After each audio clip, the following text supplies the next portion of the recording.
All right, everybody. Welcome back, and thanks for watching. This is Hypo Driver here. It's been a while since I've posted anything. We've got a bunch of new subscribers. So since we're in the off season, thought I'd get back into posting videos on doing data analysis. For this one, this is unfortunately another friend of mine who had a big shunt at VIR. And so we're going to actually take a look at what happened here as episode 5 in the Why Did I Crash series. So, again, as always, I want to really thank him and thank everybody that's been sharing their videos and being willing to put this out there so we all can learn. This is always tough. And I'll say in this case, this was a really nice one to do just because it was a 2018 Camaro ZL1 1LE. And it had all the sensor data that the 2018 up Corvettes have as well, where you've got the wheel speed sensors and the suspension data and the yaw data. So really makes for a nice, unfortunate incident, but a nice data analysis project to go dig into. Fortunately, the owner of the car and the driver had invested in safety equipment, so the car had a half cage and proper race seats and harnesses. So luckily, he walked away unharmed. The car also had some horsepower upgrades, and we'll get into that a little bit later, but it had the Hennessy LPE 750 package, and frankly, based on what I can tell, it was making more than that. So let's go ahead and pause right here. Let's take a look at what happened in normal full speed on the video, and then we'll come back and take it apart in the data.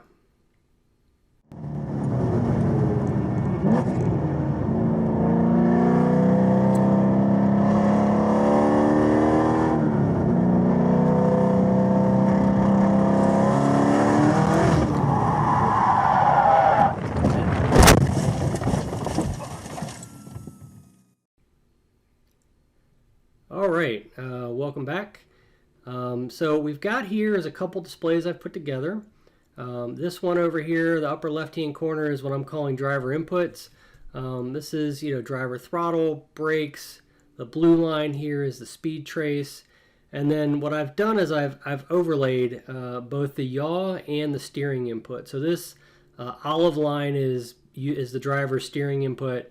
The orange line is the yaw rate. And I did that because you're going to naturally see yaw as you're going through corners, and it should roughly correspond to the actual steering inputs. Just the magnitude will be different in what we're seeing just because the units are different and the actual response is different. But you can see, looking at this lap up until the incident here, you have going through corners, steering input, yaw. Steering input, yaw less. Steering input, yaw less. And then over here, we'll talk about what happens in the end. Down below it, or actually let's go over to the right here, we have the actual video.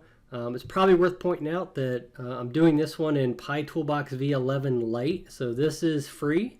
You can go out to Cosworth's website now, and they provide you a direct link to download and a web form you can fill out to get a license key for free, so it's nowhere near as painful as it used to be where you had to email them or call them and get someone to send you a download link and send you the license key.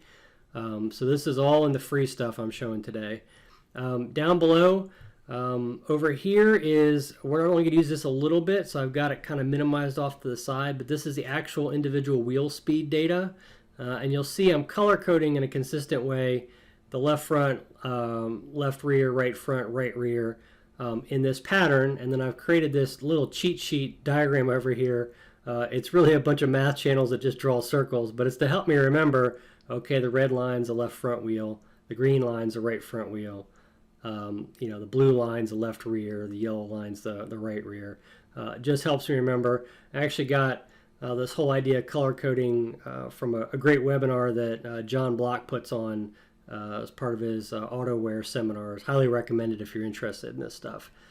To the right of it, and sort of center-ish, this is your actual suspension data. So this is how each shock is moving. I've gone in, and it's kind of worth noting with the suspension movement data that comes off the sensors in the car. Most of the time, they're not zeroed out properly. So if you've adjusted the ride height at all, they may actually show off from where the real zero is when the car is just sitting there still. I actually went through and created math channels and tried to adjust them to what looked like it was about steady state. So that we could kind of have them roughly zeroed out here. Next one over, this is wheel speed acceleration. So I'm taking the derivative of the wheel speed data as a way to show how quickly the tire is spinning up or the tire is decelerating. And that really gives us a much clearer picture of where they start spinning or where you might be locking up a wheel. So let's dig into the data. This is again the overview of the entire lap up until the incident.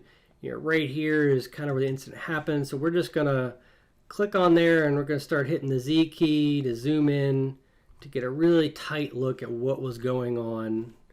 Maybe we'll go out one more when this happened. So as you saw, and you probably noticed in watching the video, you could hear the tires spin up. The car pitched to the left.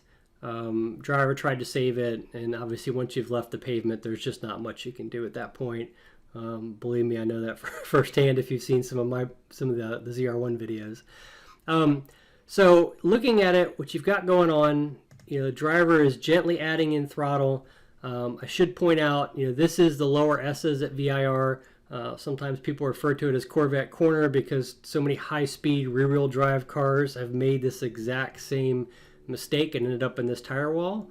And that's exactly what's happened here. So I want you to notice, first of all, the throttle, the green trace, it gets up, he's at full throttle.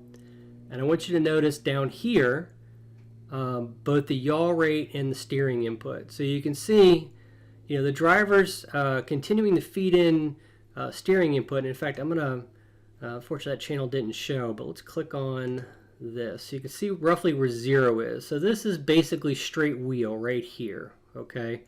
So the driver is turning one way. They basically started to straighten the wheel. They were turning right coming out last corner, and they've started turning left as we're approaching the curb. Now, a couple things to keep in mind here. I want you to notice that the steering angle in the data is almost dead straight, 1.75 degrees. The video is actually matched to the data stream. However, the overlay that gets put on the data stream by the PDR system always lags. It lags by anywhere from 0.2 to 0.4 of a second. I actually confirmed this with Cosworth. It's just processing time to get it written out. So you can't reliably use this in a very high precision scenario to say, I had 21 degrees rather of steering at this time. Use the data. So you can see the driver is dialing in left steering, and it continues to add steering to a maximum of almost 26 degrees of steering input. Okay, and at this point, just looking at the video, you can see he's up on the curb, he's got a good bit of steering input, he's been full throttle. And then let's go down and look at the suspension data. So if you back up to here, I'm going to make this go back. Let me actually minimize this so it gets out of the way. If you look over here, see these big jumps on the left-hand side in the suspension data? So this is where the front tire goes up over the curb, and negative numbers are the shock getting shorter or compressing. Positive numbers are the shock unloading. So you can see effectively the front wheel right here is up over top of the curb, and then it's going to start to unload as it goes over the curb. So you're actually unweighting the front end of the car. At the same, shortly thereafter, this blue line is the left rear tire. You're also seeing the left rear tire go from basically steady state, neutral, not weighted, to again starting to unload as it goes up over the curb. Now on the right over here, this is the wheel speed acceleration data. So again, this is rate of change of speed, not actual speed. Although let's go ahead and look at the speed real quick, the actual wheel speed data. You can see in the wheel speed chart, clearly we start seeing this divergence of front wheel speeds, which are the green and the red, from the rear wheel speeds, which are the yellow and the blue. So the tires are starting to spin up here. It's somewhat of a difference. It's 3 to 5 miles an hour here. At the height of basically the wheel spin, you've got as much as in this case on the left hand side, a 12 mile an hour speed difference between the front and the rear.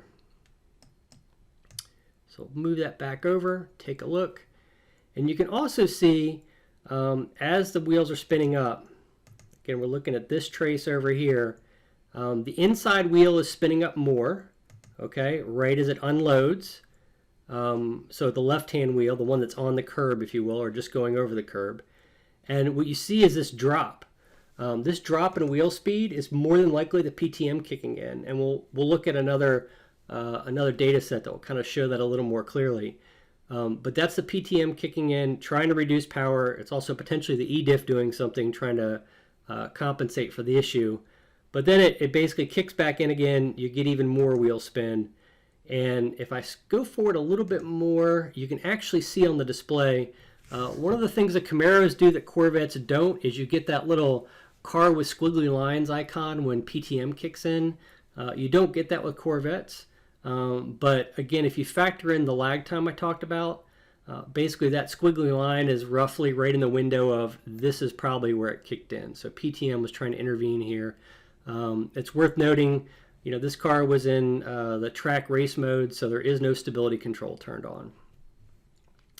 So, looking at it, you can see, the tires are clearly spinning up, they're accelerating, and unfortunately, again, this is super hard, and we see this over and over again, but right here, the driver goes from full throttle to completely off the throttle. And so we've got a condition where, the yaw, again, if you look at kind of the yaw versus the steering trace, here you see, the steering input peaked here, but the car's continuing the yaw, driver lifted off the throttle, and again, looking at the suspension data now, you can see that, right? So you actually see the front end start to drop. You can actually see the back end start to lighten a little bit. Right in here, it's kind of a little bit delayed, this yellow curve. But again, you're shifting that weight to the front of the car. The car still had steering input in it. The car was yawing because it had input when the tires started spinning. And again, unfortunately, you're kind of along for a ride at that point. A better strategy, if you can do it, is, when it starts to spin up, just breathe off the throttle a little bit, put in some counter steer, just don't hop completely off the gas. Again, everything is kind of physics dependent at that point, so whether or not you can actually save the car. But popping off the gas like that and going from 100% throttle to 0 throttle in roughly 2 or 3/10 of a second just really upsets the balance of the car. So one more thing I wanted to add was this car, and like I said, the Corvettes and most of the PDR systems now, they have this channel for engine torque request that's calculated by the engine. And my experience has been it's really accurate, including on modified cars. It seems to be very accurate. So what I did is actually created a math channel from the engine torque request channel, which is basically calculating horsepower, because horsepower is what? It's torque times RPM divided by 52. So I'm going to go ahead and actually add the horsepower channel to this graph in the upper left hand corner, assuming I select the right pane. So this purple line is your horsepower graph. Okay, so again, you see it's feeding in throttle. The engine is making about 700 horsepower before it even gets to full throttle. At full throttle, it's 705, and you can see it's building as the RPMs go up. And it actually, when it starts to spin up the tires here, right in this area here, you can actually see, because the RPMs are increasing, foots to the floor, it's producing more power, which just actually exacerbates the situation. And then if you look really closely in here, you can actually see a dip in the power right in here, which is right also shown over here in the wheel speed data. So it's highly probable that was PTM trying to save the car. But unfortunately it didn't, and it continued to make more power until at the point that the driver lifted, it was making 835 horsepower. That's crank horsepower. That's what the engine thinks it is, probably based on air and fuel and other factors. But that is an insane amount of power to try to put down in a corner with steering input over curb. So really unfortunate this happened. I mean, it sounds like things, luckily my friend walked away okay. Sounds like everything worked out as far as the situation with the car. Hope you all found this useful. Please post up any questions, post up any feedback, and let me know if there's something else you want me to cover, and I'll start doing more videos in the off season. Thanks.